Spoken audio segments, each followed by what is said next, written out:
एक दिवसीय दौरे पर रायबरेली पहुंचे उत्तर प्रदेश के उप मुख्यमंत्री केशव प्रसाद मौर्य, जहां पार्टी के पदाधिकारियों व कार्यकर्ताओं द्वारा उनका भव्य स्वागत किया गया। वहीं जनता को संबोधित करते हुए कहा कि रायबरेली का 60% वोट हमारा है और 40% में बंटवारा है और 40% में भी हमारा है। अगर बात की जाए नगर पालिका को भी उन्होंने 75% वोट अपना बताया है और 25% वोट का बंटवारा बताया है और उस 25% वोट में भी भाजपा पार्टी का वोट बताया है। वहीं जनसभा को संबोधित करते हुए सपा बसपा कांग्रेस पर जमकर तीखा हमला बोला। भाजपा प्रत्याशी शालिनी कनौजिया के पक्ष में माहौल बनाने के लिए उनके पति डॉक्टर बीरबल को असली डॉक्टर को सपा के ऊंचाहार विधायक डॉक्टर मनोज कुमार पांडे को नकली डॉक्टर बताया और साथ ही समाजवादी पार्टी को समाप्ति पार्टी बताया।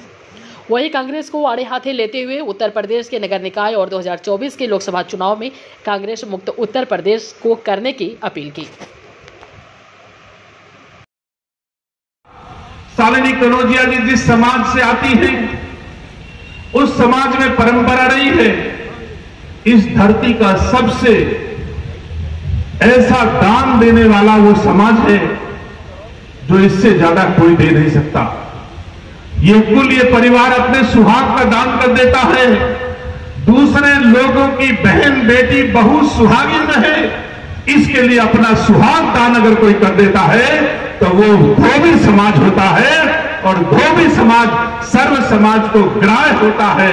ऐसे समाज के प्रत्याशी को भारतीय जनता पार्टी ने प्रत्याशी बना करके दिया है।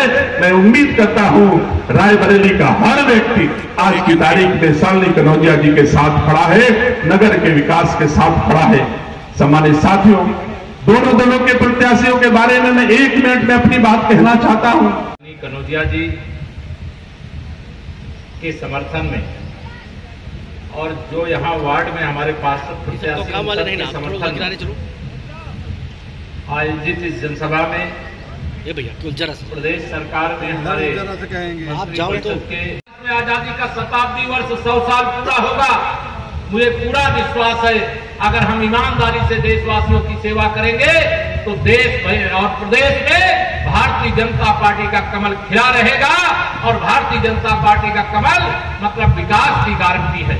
मैं आप सब लोगों को आज यहाँ पर यही निवेदन करने के लिए आया हूँ। मुझे यह बताया गया है जैसा कि शालिनी जी के बारे में एक पढ़ी लिखी योग्य प्रत्याशी भारतीय जनता पार्टी ने दिया है। अब आपको यह भी अधिकार रहेगा अगर शालिनी जी को कोई काम करने में समस्या आएगी तो ना यहां से लखनऊ दूर है और ना लखनऊ से रायबरेली दूर है। मंत्री परिषद के अंदर आपके जिले का प्रतिनिधित्व है, आपकी यहां पर भारतीय जनता पार्टी के विधायक हैं। मेरा भी रास्ता यही है, जब मैं लखनऊ से प्रयागराज जाता हूं, कौशाम्बी जाता हूं तो बिना रायबरेली का दर्शन किए नहीं जा पाता। इसलिए ये वादा जरूर मैं करके जाऊंगा कि शालिनी जी को अगर आप वोट दे करके यहां भारी मतों से विजयी बनाने का काम करेंगे तो हम आपको विश्वास दिलाते हैं रायबरेली सदर के विकास में कोई कमी नहीं रहने देंगे। जो भी जरूरत पड़ेगी उसके लिए खजाना खुला रहेगा, ये आप सबको भरोसा दिलाना चाहिए। सदन हम अगर विधानसभा में हैं, अगर विधानसभा में हमारे पास बहुमत नहीं होगा तो हम सरकार नहीं चला सकते। इसी प्रकार से अगर शालिनी कनौजिया जी के पास अपने नगर पालिका में बहुमत नहीं होगा तो क्या वो अपनी सरकार को ठीक ढंग से चला पाएंगी? क्या Bharatiya Janata party triple engine सरकार का निवेदन लेकर के आपके पास आई है और आप सब से अपील भी करना चाहता हूं। नगर पालिका रायबरेली से शालिनी कनौजिया जी, डलमऊ हमारी नगर पंचायत है, वहां ब्रजेश दत्त गौड़ जी, लालगंज से श्रीमती उमा पांडे जी, महाराजगंज से सरला साहू जी, बछरावा से शिवेंद्र सिंह जी, ऊंचाहार से ममता जायसवाल जी, सलोन से श्री परमेश कुमार पटेल जी, सदेपुर से श्री ओम प्रकाश मौर्य जी, नसीराबाद से श्रीमती अनीसा बानो जी, शिवगढ़ से श्रीमती सुमन जी। ऐसे नगर पालिका और नगर पंचायत के जो हमारे प्रत्याशी हैं, आज इस मंच से उन सबको जिताने की मैं विनम्र अपील करता हूं। और आज जब मुझे रायबरेली बुलाया गया, अभी दिनेश जी हमको बताने लगे कि जहां पर बुलाया गया है वहां आपके परिवार के लोग ज्यादा रहते हैं। मैंने कहा चलिए भाई अच्छा, इसी बहाने आप सबके बीच में मुझे आने को मिल गया। लेकिन यह जरूर वादा लेकर के आपसे जाना चाहूंगा कि आपकी कोई समस्या होगी, यहां समाधान करने वाले तो बैठे हैं, लेकिन अगर यहां कोई समस्या समाधान नहीं हुई तो लखनऊ 7 कालिदास मार्ग का दरवाजा भी आपके लिए हर समय खुला करने के लिए हम लोग तैयार रहते हैं। हम अभी उसी बैकग्राउंड के हैं, उसी गरीबी, उसी कठिनाइयों का जीवन जीते हुए राजनीति की मुकाम पर भारतीय जनता पार्टी ने आज बैठाया है। अगर आज देश में माननीय नरेंद्र मोदी जी और प्रदेश में आदरणीय योगी आदित्यनाथ जी के नेतृत्व की सरकार सफलतापूर्वक चल रही है, तो उसमें सबसे महत्वपूर्ण योगदान आप सब लोगों ने देने का काम किया है। मैं इसकी आप सबकी प्रशंसा करता हूं। लेकिन यह जरूर कह करके जाऊंगा, मैं जब चुनाव में आया था, मैं नहीं जानता अदिति जी को याद है कि नहीं, आप सब में से कई लोग रहे होंगे, मैंने उस समय कहा था 100% वोट में से 60% वोट हमारा है। कितना? 100 में 60 हमारा है, 40 में बंटवारा है, बंटवारे में भी हमारा है। और आज मैं नगर पालिका के चुनाव में कहना चाहता हूं 100 में से 75% वोट भारतीय जनता पार्टी का है, 100 में से 75% वोट हमारा है, 25% में बंटवारा है और बंटवारे में भी हमारा है। क्यों हमारा है?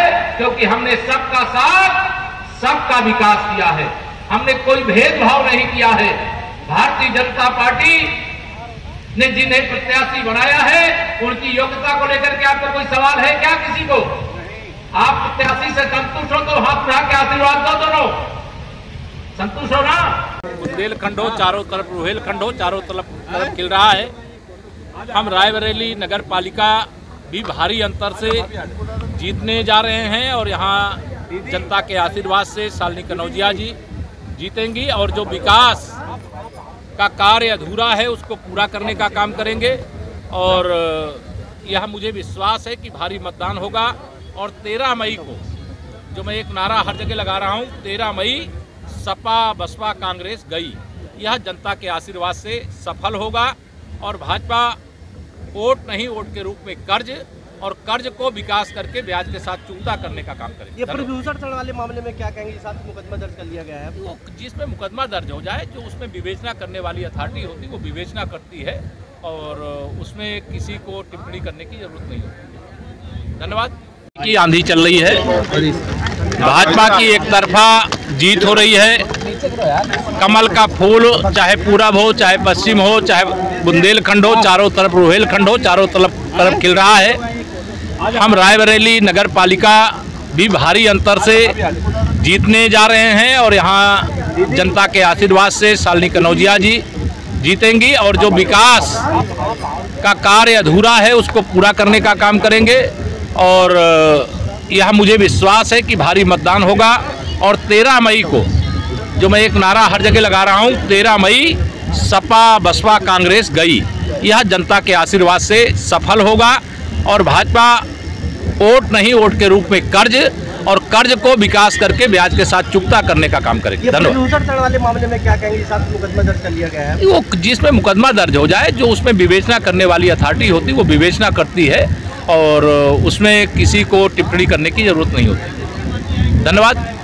मंत्री जी आजम खान ने कहा है कि रामपुर में 150 करोड़ लोग अगर आबादी को निकल कर आए, रामपुर में चुनाव लड़े। आप चिंता मत करिए, रामपुर में कमल खिल चुका है, लोकसभा में भी, विधानसभा में और नगर पालिका में भी खिलने जा रहा है। 2024 में यूपी की 80 लोकसभा सीटें भारतीय जनता पार्टी जीतेगी। धन्यवाद।